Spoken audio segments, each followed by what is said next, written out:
มื้อนั้นบ่แม่นอันนี้นั่งคุยเรื่องนางตุกนี่นะก็เริ่มตะกี้เนี่ยยังแบบเว้ามันยังนั่นนี่นำกันก็เว้าบอกสอนตลอดเขาก็เว้าดีมันมีเกิดเรื่องอันนี้แต่เขาเฮ็ดเองแล้วข่อยบ่รู้เรื่องเขาสร้างปัญหาขึ้นมาเองแล้วข่อยบ่อยากรู้อ๋อเลยเจ้าเลยอยู่บ่ได้เนาะเพราะว่ามันผ่านมาทุกคนแล้วลูกของมันนี่ก็แต่บ่มีคำว่าขอโทษบ่มีคำว่าหักว่าเจ้าของนี่เป็นคนผิดแต่ว่าลืมลงไปเลยว่าการกระทำเฮ็ดกับข่อยแนวใดเฮ็ดให้พ่อให้แม่ผิดหวังเสียใจอิหยังทาง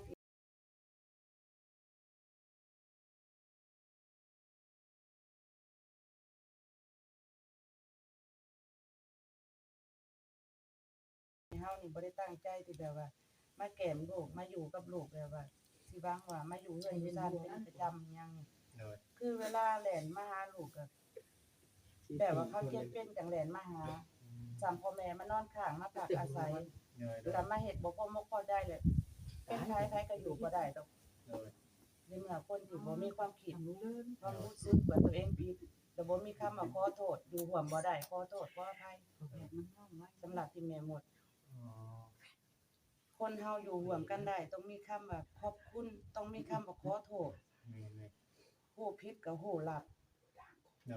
ก็พอใจแล้วสำหรับแม่หมดเนาะแต่นี่บ่มีหยังเกิดขึ้นเฉยไผก็เฉยมัน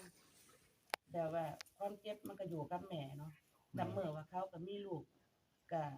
ขอให้กรรมของไผกรรมของมันเนาะเฮาก็ขอจบเพียงเท่านี้กับลูกของพ่อจอยเนาะคือสิบ่วุ่นวายอยากไปสั่งอาชีพของตัวเองอยู่เป็นโตของตัวเองถึงสิถูกจำได้ถึงสิยากจำได้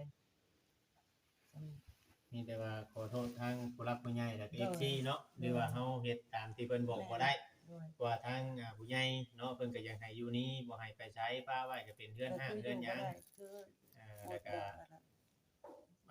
เขาในเมื่อเขาที่แม่นอยู่ FC เว้ามาว่าทางเขาเจ้าบ่มีสิทธิ์ไล่จังซั่นจังซี่กับพี่น้องเนาะคือว่าคนอยู่นี่มันลำบากใจแล้วก็เลยทำตามบ่ได้แต่ตามที่แม่หมดมาอยู่นี่ก็บ่ได้หวังอีหยังว่าสิมาญาติมุ่นมั่งมรดกที่ว่าที่โลกอยู่เพราะว่าส่วนตัวของแม่หมดนี่ก็มันบ่ได้แปลว่าครอบครัวของแม่บ่ได้แบบว่ายากจนแบบว่าจนสิอดข้าวอดน้ำนะก็มีพร้อมแต่ว่าบ่รวยก็บ่จนแต่ว่ามาถึงลูกพ่อจอยจังซี่อ่ะบ้านนอกทุกบ้านนอกทุกแบบพ่อแม่ปล่อยโหทางนั้นพ่อแม่ก็สิบ่พอใจอีกตัวหยัง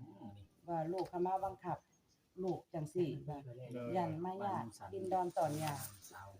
ทางที่ข่อยมีที่มีทางมีไร่มีนามีการศึกษาหลายกว่าหั่น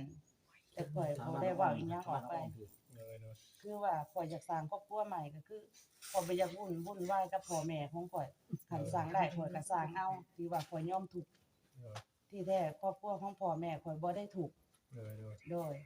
คือบอกว่าง่ายๆว่าเฮาออกมาสร้างครอบครัวใหม่เฮามาเจอกับคนที่ว่าบ่มีมีหยังเนาะ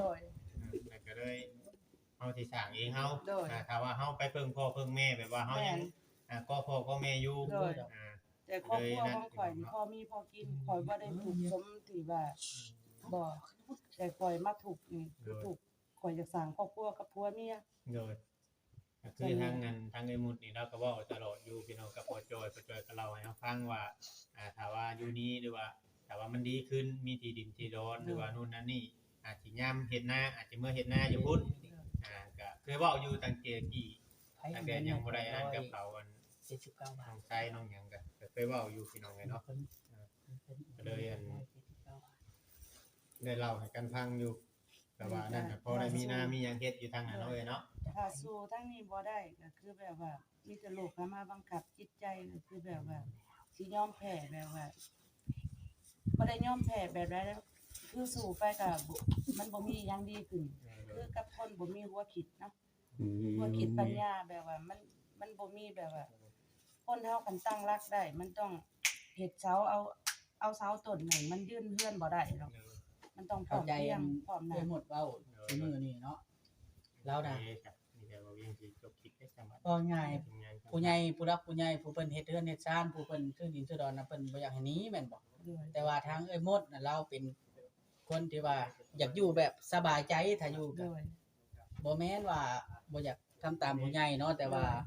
เฮาอยู่แล้วเฮาบ่สบายใจก็มันอยู่ไปก็บ่มีความสุขบ่มีกำลังใจที่เฮ็ดที่หาหยัง ส่งเสริมให้เขามีอิหยังดีขึ้น เขาก็บ่พร้อมเพรียงกับเฮาเขาก็คิดแต่ว่าเฮานี่มากินมาแก่มาอยู่แบบว่ารำคาญของเขาเนาะเฮาก็ หมู่บ่ให้เกียรติเฮาว่าซั่นซะเนาะ โดยก็สิไปสร้างความฝันอยู่บ้านเฮาเองดีกว่าอิหยังสิมีตูบหน่อยล้างหนึ่งก็อยู่แล้วสบายใจกับพ่อกับแม่ก็คือดีกว่าสิมาถิ่มความหวังแบบว่า กับคนที่บ่มีหัวคิดซะปะ แม่นเฮาตั้งหลักปักฐานว่าอยู่ตัวเฮาเองเนาะ โดย มันคงดีกว่า เพิ่นบ่ให้เกียรติเฮาว่าซั่น คำขอ ซะ โท เนาะ ษว่าบ่มี อืม คำขอโทษว่าบ่มีคำว่าขอบคุณบ่มีบ่ฮู้คำว่าดีคำว่าสั่วเนาะเว้าไปก็สำว่าคนเลี้ยงม้าข่อยนี่ก็ยังว่าบอกนอนสอนได้อยู่เด้ แม่นแม่น ก็เลยมันเจ็บในอก แม่น คนเฮามันสิอยู่ร่วมกันได้มันต้องมีคำว่าขอบคุณ ขอบคุณขอบใจเนาะ ขอบคุณขอบใจแล้วคือคำว่าขอโทษคำว่าให้อภัยกันอยู่ร่วมกันได้บ่มีคำนั้นออกมานี่มันก็อยู่ยากคันว่าเจ้าของผิดก็ว่าแต่เจ้าของถูกแล้วคนที่ทำถูกนี่ เป็นคนผิด แม่น อ๋อ ปรับตัวบ่เข้ากันก็อยู่ยากก็ต่างคนต่างทำมาหากินซะเนาะ โดย ลูกก็อยู่แต่ลูกแม่ก็หากินตามทางของพ่อและแม่เนาะ ทางไปทางมันเนาะ โดย แต่ก็เฮากับครอบครัวเฮาเขากับครอบครัวเขาเนาะ โดย ต่างคนต่างอยู่ ต่างคนต่างไปพอประเด็นเสีย แม่นต่างคนต่างหา โดย กันอยู่ไปก็มันสิบ่ถือบ่ต้องกันเว่ากันหลายไปผู้นี้เนาะก็คือตัดปัญหาแต่ต้นบ่แม่นว่าน้องลูกน้องเต้าดอกเนาะเพราะว่าเฮาอยู่ไปก็ลูกเว้าแบบเสียดสีดูหมิ่นเฮาก็อยู่บ่ได้ อืมเราก็เป็นแม่แล้วไม่ได้เป็นหยังเราก็ดูแลทุกอย่างเนาะแบบว่าเจ็บใครได้ป่วยเราก็ไปหาไปเบิ่งไปดูแลนะแต่ว่ายังบ่ได้ดี ตามสบาย สุดแล้วสุดนั้นเจ้าคิดว่านะที่เฮาแม่น ปล่อยว่างให้เขามีรักของเขาเองว่าเขาสิยืนได้จุดใดเพราะว่าอาจจะเป็นเฮาเข้ามาในชีวิตของเขาแหละบอกเขาแบบว่าสอนเกินไปเนาะ เล แล้ว ย เขาตั้งรักบ่ถูกก็สิปล่อยว่างเบิ่ง จักตั้ง คัน เนาะ เขามีคันเขาตั้งรักได้ก็ดีใจนำคันว่าลูกตั้งรักบ่ได้ให้ย้อนคืนที่แม่เคยบอกได้สิให้คิดให้ได้ก็แล้วแต่เขา แม่น สุดแล้ว คิดคำนั้นให้ได้ที่ว่าเฮาเคยสอนเขาไปเนาะถ้าว่าเขาคิดได้ว่าอย่างนั้นเขาคิดบ่ได้ก็แล้วแต่เขาอันนั้น ตอนนี้ให้ความคิดกับลูกทุกๆคนเลยที่แม่เว้าผ่านในหน้ากล่องเนาะ เลย บ่ได้บอกแต่คนเดียวให้บอกทุกๆคนผ่าน อันนี้ ไป เป็นความรู้สึกของแม่ที่ผ่านมาเนาะ เลย รู้ อยาก สึก ให้ลูกคิดคำว่าขอบคุณคำว่าขอบใจคำว่าขอโทษคำที่ว่าให้อภัยจังสิอยู่ร่วมกันได้พ่อแม่ลูก ต่างคนต่างให้เกียรติกันและกัน โดย ขอสำนั่นเนาะไปหมดเนาะ แต่อันนี้ลูกคนใดแม่ท่าฟังข่าวบ่มีเงียบเฉยคำที่สอนไปบ่มีค่าเว้าบ่มีความหมายก็แล้วแต่ลูกสิคิด ให้ลูกจื้อไว้ว่าคำแม่บอกแม่สอนเนาะมันดีบ่หรือมันชั่วคันเจ้าได้ดีแต่ละคนแม่ก็ดีใจพร้อมคันว่าบ่ได้ดีให้คิดย้อนหลังคำที่แม่สอนไว้เพราะว่ามื้อนี้จังได๋แม่ก็ไปเริ่มชีวิตใหม่อยู่ส่วนตัวของแม่แล้ว แม่เว้าคือว่าสุดท้ายมื้อสุดท้ายก็แม่นให้ ที่ คิด ชื่อว่าถึงเนาะ โดย แบบมือสุดท้ายที่หมดสิกล่าวถึงเพิ่นในมุมแบ ลู บ ก นี้ เราแต่ละคนทุกคนเลย คือสอนเป็นบทเรียนให้จำไว้ถ้าได้ดีแม่ก็ดีใจพร้อมถ้าว่าบ่ได้ดีให้ย้อนขึ้นหลังความสอนของแม่และให้คิดคำว่าขอโทษกับแม่ซะกับพ่อซะที่ผ่านมาคันคิดได้ อย่าหาแต่ว่าข่อยนี่ยังน้อยคิดเท่าบ่ถึงกันเฮาต้องมีหัวคิดเฮาจังสิอยู่แนวใดรอด อยู่ในโลกนี้เนาะ เด้อเฮ็ดจังได๋สังคมเขาสิเบิ่งเฮา แม่นแม่น เดินทางทางใดเฮ็ดมันสิถูกพยายามช่วยเหลือตัวเองให้ได้ลูกแต่ละคนเพราะว่าแม่ก็สิ ตามทางของแม่กับพ่อเนาะก็สิบ่วุ่นวายตอนต่อไป สิบ่เลอะสิบ่อันกลับมาวุ่นวายอีกแล้ว โดยคือว่าครั้งสุดท้ายมื้อนี้